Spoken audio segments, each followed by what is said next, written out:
திட்டத்திலே என்ன புரிந்திருக்கிறது என்றால், நம்மை பொறுத்த மட்டில் நமது இந்த மாணவ மாணவிகள் தனது ஆன்மீக பாசறையான குர்ஆன் மதரசாவுடைய வாழ்க்கையை 5ஆம் ஆண்டு வருகின்ற பொழுது அல்லது 6ஆம் ஆண்டு வருகின்ற பொழுது அதை பூர்த்தி செய்து விடுகின்றார்கள்.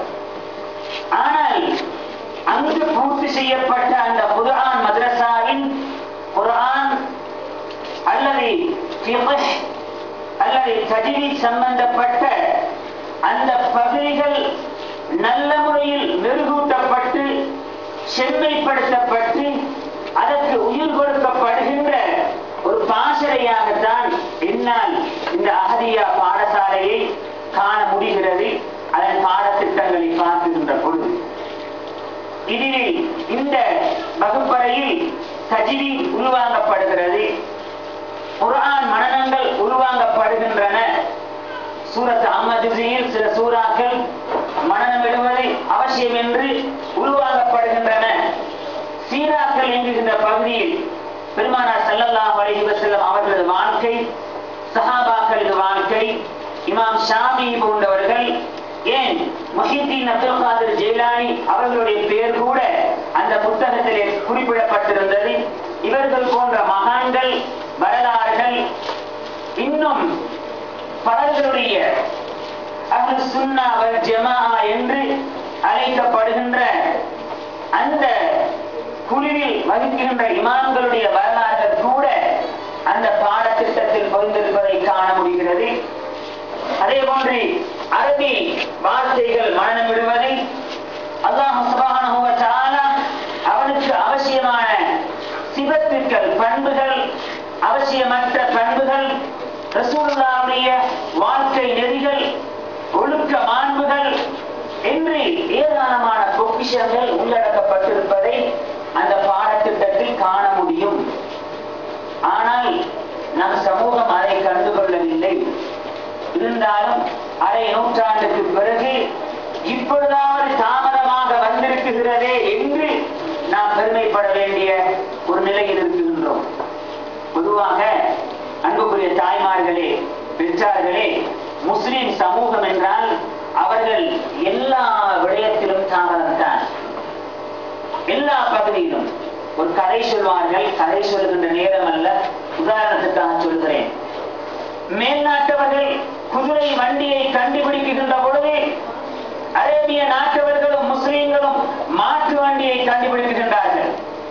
எப்பொழுது முஸ்லிம் சமூகம் குதிரை வண்டி நமக்கு தேவையானது, வேகமாக செல்லக்கூடியது, அதில் நாம் பிரயாணிக்க வேண்டும் என்று அந்த இடத்திற்கு வருகின்றார்களோ அப்பொழுது மேல்நாட்டவர்கள் திரிச்சக்கர வண்டி, மோட்டார் வாகனங்களை தயாரிக்க அவர்களே முன்னேறி விடுகின்றார்கள்.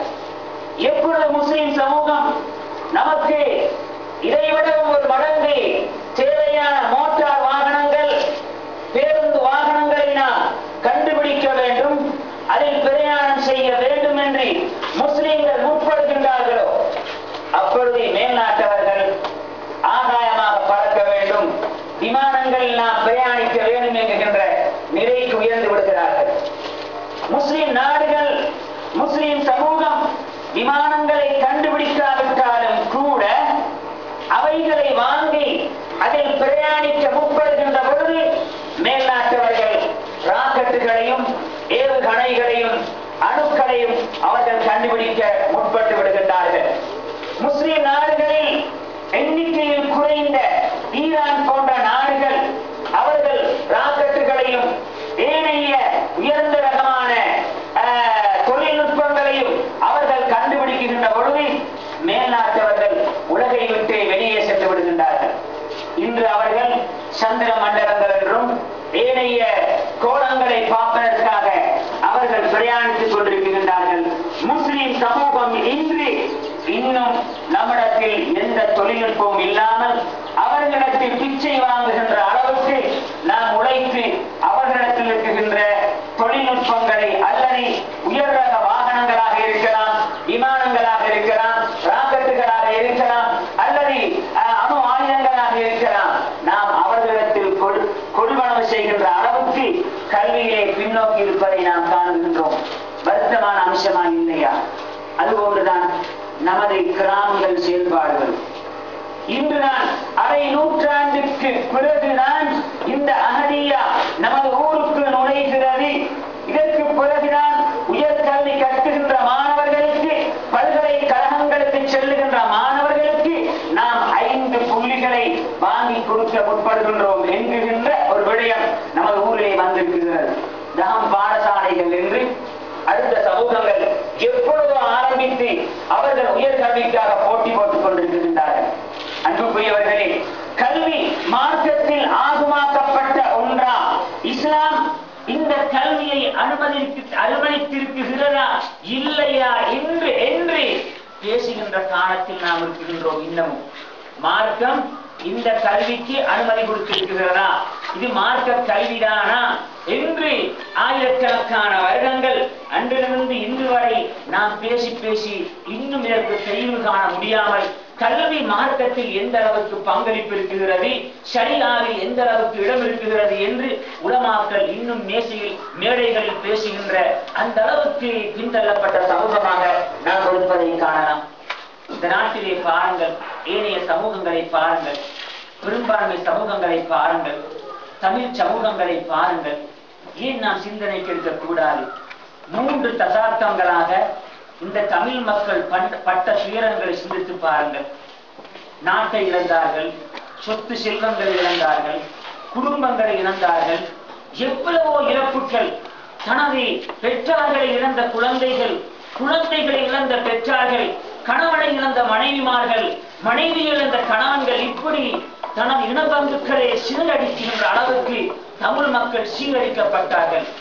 ஆனால் அவர்கள் கல்வியை விட்டுக் கொடுக்கவில்லை. அவ்வளவு பிரச்சனையான காலங்களிலும் கூட அந்த தமிழ் மக்கள் கல்வியை ஒரு ஆயுதமாக எடுத்ததன் காரணத்தினால் இன்று சர்வதேச ரீதியில் தமிழ் மக்கள் வாழாத நாடு இல்லை என்கின்ற அளவுக்கு தமிழர்கள் வெளிநாடுகளில் உயர் பதவிகளில் நல்ல கொடுத்த சம்பளங்களில் அவர்கள் வாழ்ந்து கொண்டிருக்கின்ற விடயங்களை காண்கின்றோம். இதனால் வாழ்ந்தார்கள். இதற்கு எது வழி சமர்த்தது என்றால் இந்த கல்விதான்.